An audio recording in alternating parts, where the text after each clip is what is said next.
Hello, my dear students. How are you? I hope all of you are quite well. In our previous video, we discussed about sentences. What is a sentence? As you know, a sentence is a group of words which conveys a complete sense.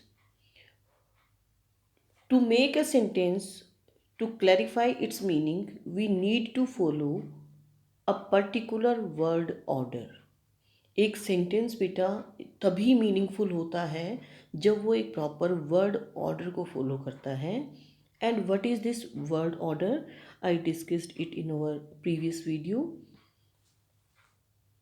To remember the correct word order, we should always remember SVOMPT. It means first of all subject, then verb, then object, then manner, place, and time. In this way, we can form a complete, meaningful, sensible, senseful sentence. A subject is always a doer in a sentence. It may be a noun or a pronoun which is followed by verb and object. According to this, we can divide it into two parts. First of all, it is only subject is known as subject, and verb plus complement object, it is known as predicate.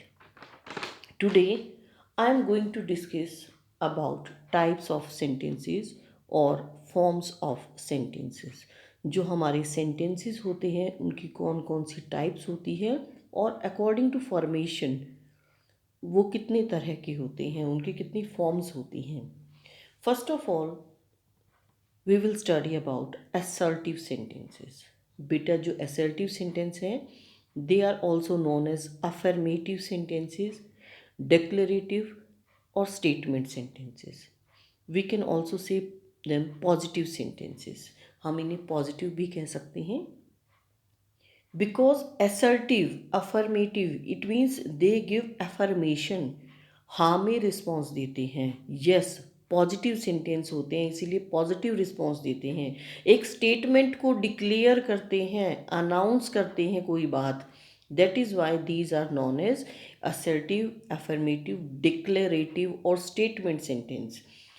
These sentences relate to facts, thoughts, opinions and end with a full stop.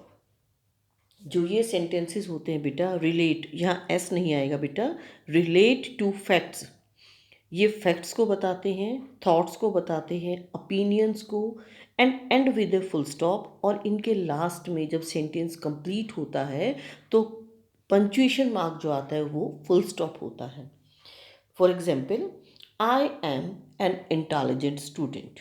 ये एक statement दे रहा है, एक declare कर रहा है एक बात को कि मैं एक इंटेलिजेंट स्टूडेंट हूँ, and ends with a full stop. That is why it is a simple sentence. ये एक सिंपल असर्टिव, एफर्मेटिव, डिक्लेरेटिव या स्टेटमेंट कोई भी कहें आप, ये यही सेंटेंस है. Next is interrogative.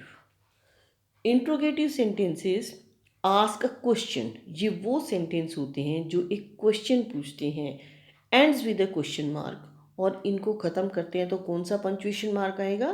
Question mark.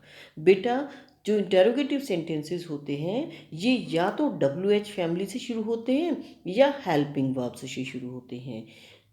जैसे I have given you examples. What is your name? WH family से शुरू होता है और आखिर में क्या है? Question mark. Have you done it? Have क्या है? हेल्पिंग वर्ब बेटा. It begins with the helping verb. Have you done it and ends with a question mark. Now next one is imperative sentence. An imperative sentence expresses an order, request, command and suggestion. जितने भी हमारे orders होते हैं, requests होती हैं, command, suggestions, बेटा इनकी एक पहचान होती है, इनमें सब्जेक्ट नहीं होता, डूअर लिखा नहीं होता. ऑल्दो इट इज़ ऑब्वियस कि हम किसी को तो कह रहे हैं और जो भी लिसनर है वही डूअर है. But in these sentences subject is not mentioned. Do your work daily. यहाँ सब्जेक्ट क्या है? You do your work daily. जो सुन रहे हैं उन्हीं को कहा गया, लिसनर्स को। Help me, subject is not given, it begins with a verb, but you help me, यहाँ सब्जेक्ट कौन है? You. Help me, these imperative statements begin with verb followed by an object. Now come to the next one, exclamatory sentences. Exclamatory sentences, as the name shows, exclamation. जिन sentences के last में exclamatory mark भी होता है, explanation का mark भी होता है, a sentence that expresses some strong unexpected emotion और फीलिंग। ऐसे सेंटेंस जिसमें स्ट्रॉन्ग इमोशंस को, फीलिंग्स को, अनएक्सपेक्टेड थिंग्स को दिखाया जाता है, ऐसी आइडियाज़ और इमोशंस को दिखाया जाता है, then these are known as exclamatory sentences and sign of exclamation is put at the end of the sentence. What a beautiful dress, surprise को दिखा रहा है यहाँ। There can be joy, happiness, sorrow, wonder, surprise. These emotions can be there in exclamatory sentences. What a beautiful dress. Here the sentence show surprise. One more, negative sentence. A sentence that makes a negative statement. वो sentence बेटा जिसमें negative statement होती है, and it can be made with the help of words like no, not, never. They give a sense which is negative in form. He will not go there. वहाँ नहीं जाएंगी. When there is negative sense, जब negative sense आ जाती है तो sentence कैसा होता है? Negative. Now I think all of you have understood that there are these types, 5 types of sentences.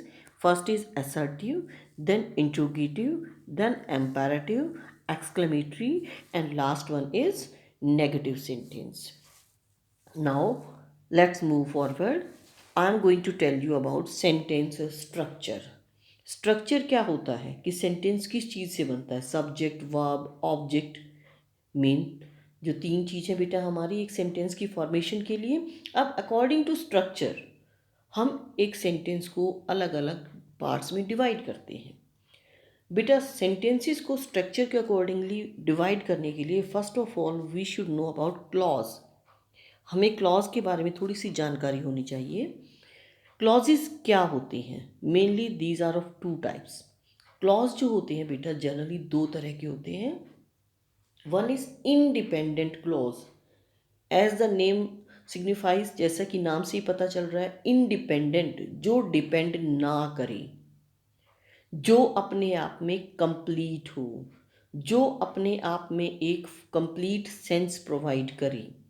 इसे हम बेटा मेन क्लॉज भी कहते हैं।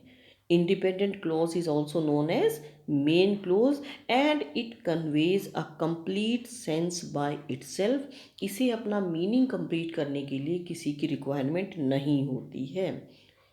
Now the second one is dependent, depend करे जो। डिपेंडेंट क्लॉज मीन्स जो डिपेंड करती है किसके ऊपर? इंडिपेंडेंट के ऊपर। Dependent clause is also known as subordinate clause and it depends on the main clause to complete its meaning. और इसे अपना मीनिंग को, अपने सेंस को कंप्लीट करने के लिए एक और क्लॉज की रिक्वायरमेंट होती है जो इसकी इंफॉर्मेशन को कंप्लीट कर सके। That is why it depends on the main clause. Generally there are 2 main clauses, independent clause and dependent clause. And with these clauses we form different types of sentences according to their structure. I have given you an example. I eat whatever I have. I eat complete sense देता है। whatever I had, whatever I have depends on the previous part to complete its meaning. A sentence may consist of one independent clause or more than one independent और dependent clause. एक sentence में बेटा ज़रूरी नहीं है कि एक ही clause हो। अगर एक सेंटेंस एक ही क्लॉज से बनता है तो वो हमारा सिंपल सेंटेंस होगा, शी इज़ अ टीचर।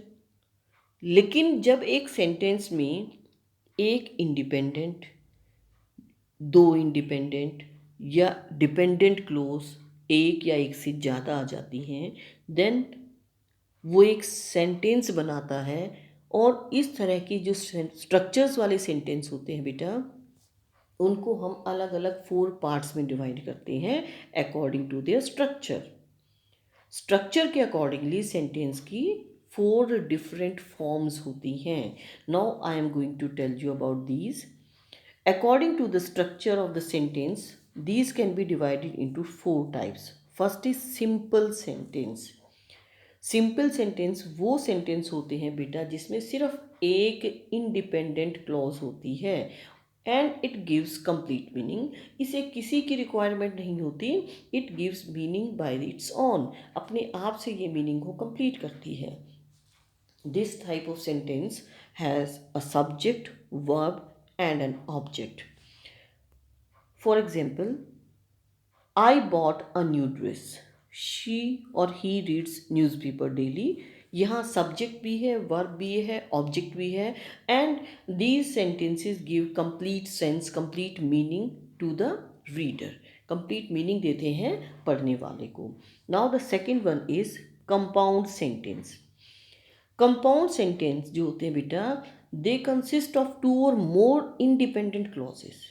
अभी सिंपल में तो सिर्फ एक इंडिपेंडेंट क्लॉज थी, यहाँ 2 या 2 से ज़्यादा इंडिपेंडेंट क्लॉज होती हैं जो अपने आप में कंप्लीट होती हैं।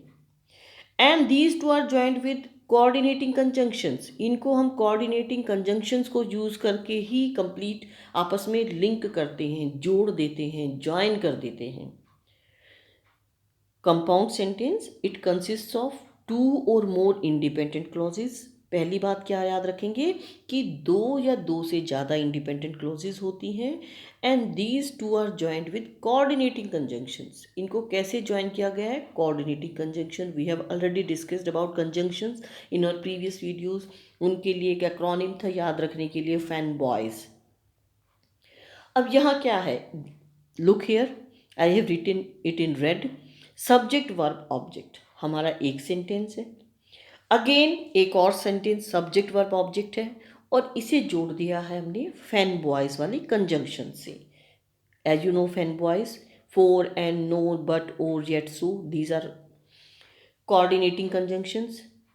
Examples are given to you. I gave him a book. बेटा ये कंप्लीट सेंस है, कंप्लीट मीनिंग है, कंप्लीट सेंटेंस है। I gave him a book, मैंने उन्हें एक बुक दी। He got happy, it is also an independent clause, ये भी अपने आप में कंप्लीट है। And these 2 independent clauses are combined with the word and, which is a coordinating conjunction. I gave him a book, he got happy. These 2 independent clauses are combined with the conjunction and. She writes neatly, it is an independent clause, it gives a complete sense, complete meaning. Everyone likes her, again independent clause, ये भी अपने आप में complete है। And these 2 independent clauses are combined with the conjunction so, यहाँ so conjunction को use किया गया है। She writes neatly, so everyone likes her, इसीलिए उन्हें सब पसंद करते हैं। तो बेटा यहाँ 2 कंप्लीट सेंटेंसेस को जब आपस में जोड़ा जाता है तो वो कंपाउंड सेंटेंस होते हैं। अकॉर्डिंग टू स्ट्रक्चर इनको क्या नाम दिया गया है? Compound sentence. Now come to the next one, complex sentences.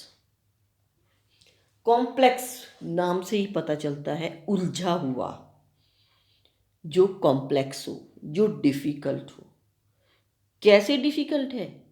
Independent clause तो है ही कम से कम एक, लेकिन उसके साथ 1 या 2 डिपेंडेंट क्लोज भी आ जाती हैं बेटा, जो अपने मीनिंग को कंप्लीट करने के लिए इंडिपेंडेंट क्लोज पे डिपेंड करती है। Now what is a complex sentence? It consists of 1 independent and at least 1 dependent and it is joined by subordinating conjunctions. ऐसे सेंटेंसेस में एक इंडिपेंडेंट और एक डिपेंडेंट क्लोज होती है जो अपने मीनिंग को कंप्लीट करने के लिए इंडिपेंडेंट क्लोज पर डिपेंड करती है। And these 2 clauses, these 2 sentences are joined with the help of subordinating conjunction.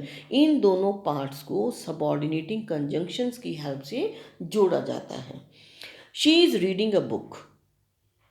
बेटा, it is a complete sentence, independent clause है। She is reading a book which seems interesting.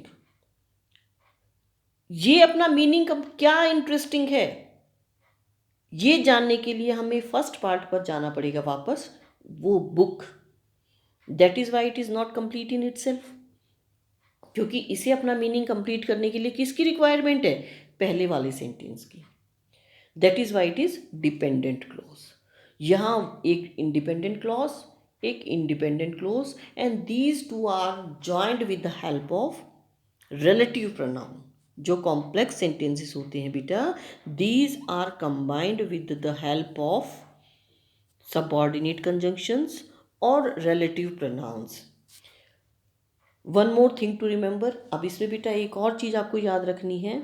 If a complex sentence begin with an independent clause, अगर इस sentence में देखो एक independent clause है, एक dependent clause है, अगर ये इंडिपेंडेंट क्लॉज से शुरू होता है तो कॉमा नहीं आता है। And if it begins with independent dependent clause, और अगर ये डिपेंडेंट क्लॉज से शुरू होता है then comma is used. I have given you example of both these types. He scored well in the exam. Although he was sick, there is no need of comma. Although he was sick, we need a comma here. Although he was sick, he scored well in the exam. क्योंकि यहाँ पहले क्या है, although he was sick, जो कि dependent clause है, और जब डिपेंडेंट क्लॉज पहले आ जाती है then we put comma in between these two clauses. Now come to the next type, compound complex sentences. Compound, compound आपको पता है कौन से हैं, जहाँ पर दो इंडिपेंडेंट क्लॉजेज होती हैं। कॉम्प्लेक्स जिसमें इंडिपेंडेंट के साथ डिपेंडेंट क्लॉज भी होती है। These sentences consist of at least two independent clauses and one or more dependent clause. इसमें दो इंडिपेंडेंट क्लोजेज होती हैं जो कंपाउंड सेंटेंस को बनाती हैं, और साथ में एक या एक से ज़्यादा डिपेंडेंट क्लोज होती है जो कॉम्प्लेक्स को बनाती है। आई लाइक फ्रूट्स, एक क्लॉज है जो इंडिपेंडेंट है। माई ब्रदर लाइक्स जूसेस, दूसरी क्लॉज है बेटा, it is also independent. Because he does not want to chew, उनको चबाना नहीं पसंद है इसलिए उनको जूसेस पसंद है। Because he does not want to chew, ये डिपेंडेंट क्लॉज है जो डिपेंड करती है एक इंडिपेंडेंट क्लॉज के ऊपर। Now here the sentence, I like fruits but my brother likes juices, यहाँ तक कंपाउंड सेंटेंस है। But when we add because he does not want to chew, then it makes it a compound complex sentence. I hope all of you have understood it. We will continue it in our next video. Thank you and have a nice day ahead.